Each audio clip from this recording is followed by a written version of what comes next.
Hello friends, Namaste.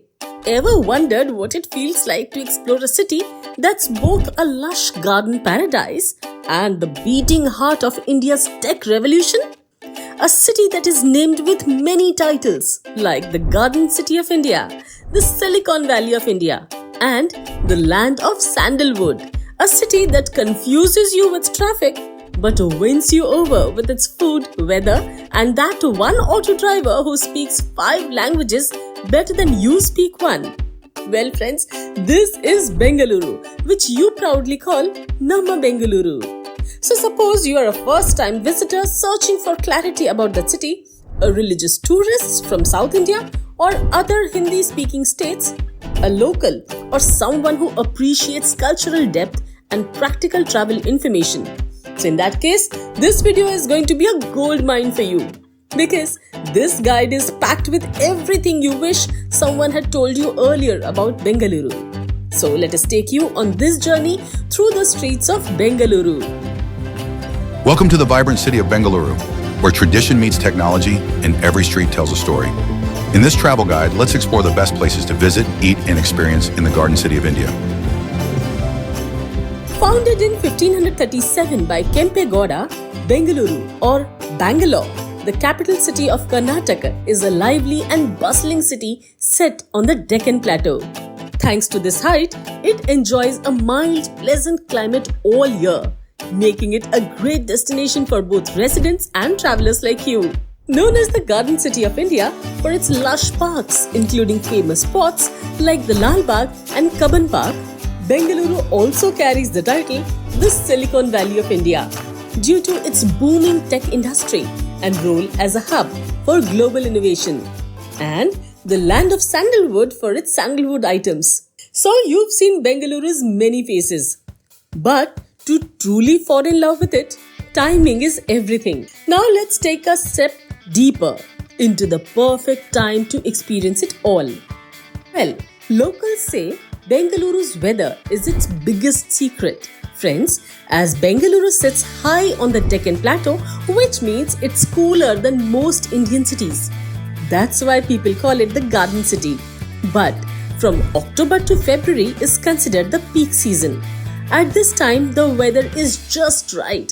Mild days, cool nights, and skies so clear you want to walk everywhere. And if you visit in October, don't miss the Durga Puja festival. The city comes alive with colors and music. So, if you want perfect weather and lively festivals, pick winter. Okay, now that you've marked the calendar and also packed your bag, it's time to map the route. And if you think reaching Bengaluru is tough, wait till you see how easy it actually is. If you prefer a flight, then Kempe Gowda International Airport is your gateway to the city. It's one of India's busiest airports, welcoming flights from all over the country and the world.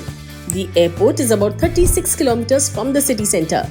But if you love train journeys, Bengaluru's main station would be Krantiveer Sangoli Rayana railway station, also called the Bengaluru City Station. It's just 4 kilometers from the city center. There's also Yashwantpur Junction, Yelahanka, Krishnarajapuram, and Bangalore Cantonment. So if you have a fascination for train journeys, then you have multiple options. If you prefer the road, Bengaluru's Kempe Gowda bus station, also known as Majestic, is the city's main bus hub. Buses from all over Karnataka and other states arrive here. But one thing to always remember is that public transport like metros is the best way to navigate Bengaluru's traffic, especially during the peak hours. So, you've stepped into Bengaluru and felt the freshness of the air with a modern vibe. It's time to find that cozy, budget-friendly or luxurious spot for you. Time to check in. But where?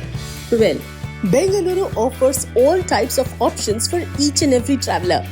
If you want modern luxury stays, then it will cost around Rs 3,000 to Rs 5,000. If you want normal stays, then it will cost from Rs 500 to Rs 1,000. Besides, there are many homestays that offer affordable staying options along with a neat and clean atmosphere. So, you've got a perfect staying option and it's time to dive into the flavors of Bengaluru. Well, one of the best items you can try here is Beni Masala Dosa. You can try this at CTR Sri Sagar on Margosa Road, the Airlines Hotel at Shantalanagar, and the Ranganna Military Hotel in Jayanagar. So, as the aroma of butter and spices fades, a new scent awaits. The fragrance of rare blooms and ancient trees at our next destination. Friends, your journey starts early in the morning towards a place that was originally developed in 1760 by Hyder Ali, the ruler of Mysore. Here you'll find a 3,000 million year old rock formation, which is one of the oldest in the world and officially designated as a National Geological Monument. Well, yes, it is the Lal Bagh Botanical Garden that stretches across 240 acres. Hyder Ali developed it as a private garden, which was later expanded by his son Tipu Sultan.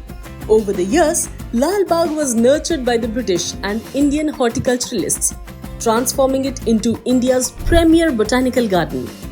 This garden is home to India's largest collection of tropical and subtropical plants, with rare trees brought from as far as Persia, France, and Arabia. Before visiting, always try to purchase tickets online to avoid crowds, especially for flower shows. So friends, as you leave behind the 3,000 million year old rocks, be prepared to witness a place that is just 2.1 kilometers away and was once served as a royal summer resort for Tipu Sultan. It has the name Rash-e-Jannat or Envy of Heaven, with a 2-story structure crafted entirely from teak wood. Well, you are at Tipu Sultan's summer palace. Today, the palace houses a museum showcasing the life and legacy of Tipu Sultan, with exhibits including his clothes, crown, silver vessels gifted to his father, and a replica of Tipu's iconic tiger, symbolizing his resistance against the British rule. You can also explore a detailed painting of Tipu's throne, originally envisioned in gold and precious stones as a symbol of his unyielding ambition. Photography is allowed here with no extra charges. So, having glimpsed the world of Tipu Sultan, our next destination is a castle just 6.5 kilometers away. This is a magnificent architectural landmark in Bengaluru and showcases the grandeur of Royal Indian heritage. This castle also hosts numerous concerts, weddings, and festivals that have seen performances by international stars like Iron Maiden and Enrique Iglesias. Well, you are at Bangalore Palace. Constructed in 1873 under the guidance of the British guardians of Maharaja Chamarajendra Wadiyar, the palace reflects the grandness of Tudor and Scottish Gothic styles, inspired by the Windsor Castle. The palace grounds were purchased by the Wadiyar family for Rs 40,000 from Reverend J. Garrett. Completed in 1878, it has since been enhanced by Maharaja Jai Chamaraja Wadiyar, who added staircases and performance platforms, transforming it into a symbol of royal prestige. Remember, here permits are required for interior photography. So friends, as the palace gates close, the doors of governance open just a short 4.3 kilometers away. This place is known as the Taj Mahal of South India and is also the largest legislative building in India, with a towering height of 150 feet. Friends, you are at Vidhan Saudha. Its construction began in 1951 with the help of India's first Prime Minister Shri Jawaharlal Nehru and K.C. Reddy, the then Chief Minister of Mysore State. Built using granite sourced from the nearby Magadi and Turuvekere, the project took 5 years and involved a labour force that included unskilled convicts. From them, many convicts were later granted freedom for their contributions. The building's beauty is especially captivating on Sundays and public holidays, when it is illuminated from 6:30 pm to 8 pm, drawing locals and tourists to enjoy the vibrant lights and the inscribed slogan at its entrance: "Government work is God's work." Entry to the interiors requires special permission due to security restrictions. So, as the lights of Vidhan Saudha fade, it's time to move only 800 meters away to a place that is home to historic structures and statues. You are at Cubbon Park, officially known as Sri Chamarajendra Park. Established in 1870 by Sir John Mead, the then acting commissioner of Mysore. The park was originally named Meads Park, and it was later renamed to honor Maharaja Krishnaraja Wodeyar's Silver Jubilee. The park is home to historic structures and statues, including the Gothic-styled Attara Kacheri, now the Karnataka High Court, and the stately Sheshadri Iyer Memorial Hall, which houses Bengaluru's central library with an impressive 265,000 books. Always try a toy train ride here, which operates from 10:30 am to 6 pm. It is also closed on Mondays and the second and fourth Tuesdays. Friends, as you step out of Cubbon Park's leafy avenues, Bengaluru's oldest museum awaits, just round the corner on Kasturba Road, just 700 meters away. Established on 18th August 1865, this is the Government Museum. This is one of the oldest museums in India, also renowned as the second oldest in South India. This is known locally as the Tamasha House or Entertainment House, where you'll find an impressive collection of artifacts, including the ancient Halmidi inscription. That is, the oldest Kannada inscription dating back to 450 CE. Inside, its 18 galleries span 2 floors, showcasing displays of archaeological and geological wonders across various categories. Okay friends, you must always inquire about photography beforehand, as it may be restricted in some areas. So these are the places you should not miss. However, Bengaluru has more than these iconic spots. And if you are ready to explore Bengaluru, don't miss our dedicated video on best places to visit in Bengaluru, where we've talked about many places that are equally enchanting as we describe here. Plus, there you will get insider travel tips, entry fees, rules and regulations about visiting those spots, and advice that only an experienced tour guide would know. So check that out. The link is in the description below. Well friends, with all these amazing places waiting for you, let's pause for a moment to tell you some more information.